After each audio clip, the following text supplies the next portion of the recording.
We'll get back to our breaking news this hour. And U.S. Secretary of State Hillary Clinton's comments lashing out at Russia and China, reiterating basically her previous claims that the two are supporting the Assad regime and that they must face consequences. Pay the price, she said. Now, those comments were made in Paris, where members of the so-called Friends of Syria are meeting this Friday. Let's get more now from RT's Peter Oliver. He is following these latest developments. Peter, so a Friends of Syria meeting, not exactly sounding all that friendly, is it, Peter? Well, not friendly at all. We've heard really a threat from the US Secretary of State Hillary Clinton to Russia and China, saying that they will have to pay the price for what she sees as their support of the Assad government. Now, from Russia's point of view, their opinion on Syria hasn't changed. They've blamed both the government forces and the opposition troops for the ongoing violence in the country. Now, this is somewhat of an inconsistent message coming out of Washington, coming out of the Office of the Secretary of State there. Just a week ago in Geneva at a meeting of international partners on Syria, the United States agreed that it would be only through both sides laying down their weapons and coming to the table to talk that peace could be achieved. Now, a week on, she's back to saying it's that Assad must go and that Russia and China are helping him. Now, the similar inconsistencies that we've seen from what Hillary Clinton had to see today also regard the subject of helicopters. Now, Mrs. Clinton saying that Russian helicopters are currently being used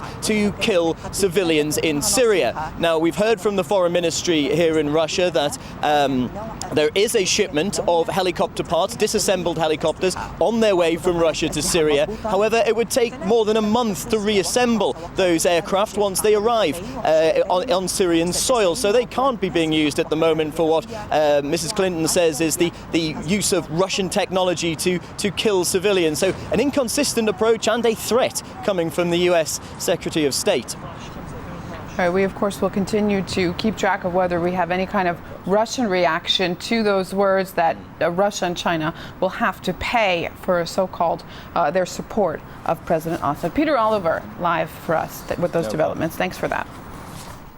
Well, let's discuss that latest development around the Syrian conflict with Mark Ament, who's a visiting professor of international relations at Bilkent University in Turkey. He joins us now live from the UK, I believe.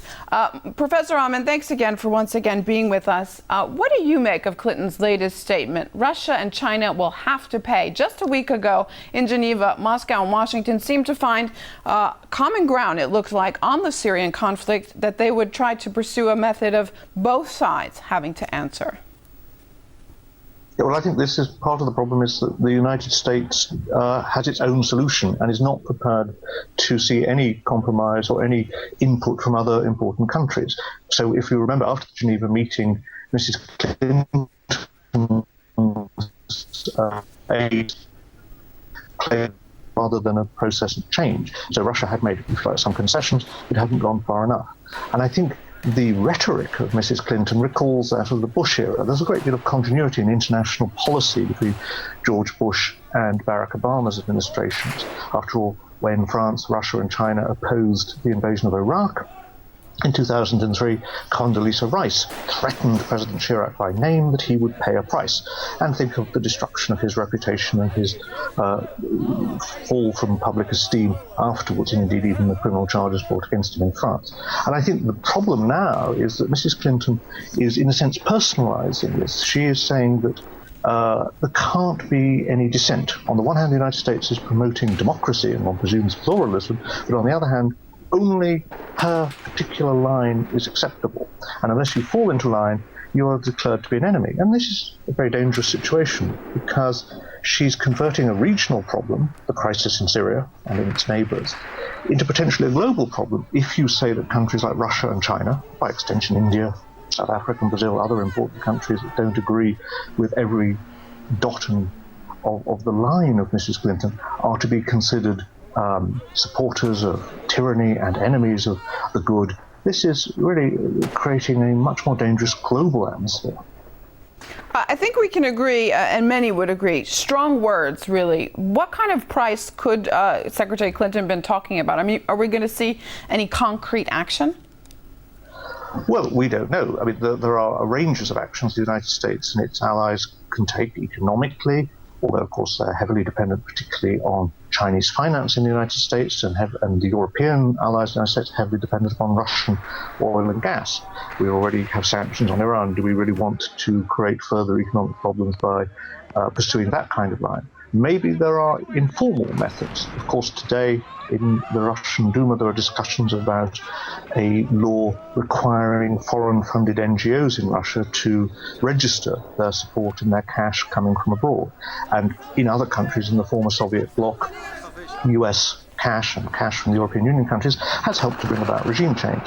So there is, if you like, the implied threat that perhaps the Russian government, the Chinese government, other governments of the United States doesn't regard really as democratic, or not necessarily even universally regarded as democratic as China is not, could well face these kinds of subversive approaches. So there is a risk out of all this. And as I say, the fact is maybe Mrs. Clinton is simply speaking out of frustration at the fact that her policy has not yet achieved its goal of overthrowing Assad.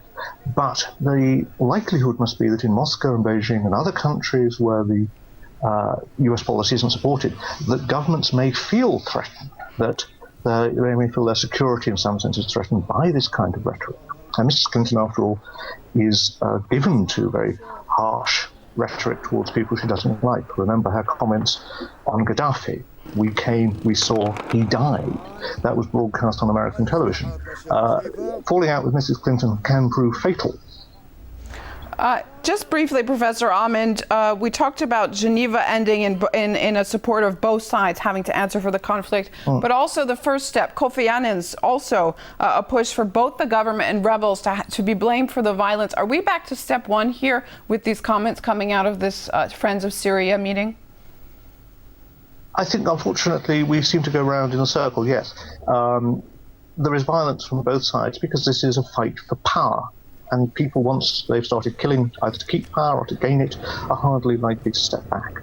And the question now is, are the allegations against Russia supposedly supplying weapons to Assad really a smokescreen for what the West may be doing on behalf of radical groups, if you like, repeating the Afghan experiment of the 1980s now in Syria?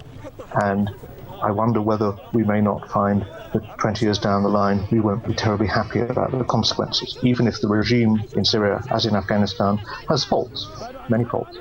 Professor Mark Ahmed of International Relations at Bilkent University in Turkey, speaking to us from Oxford. Thanks for that. Thank you.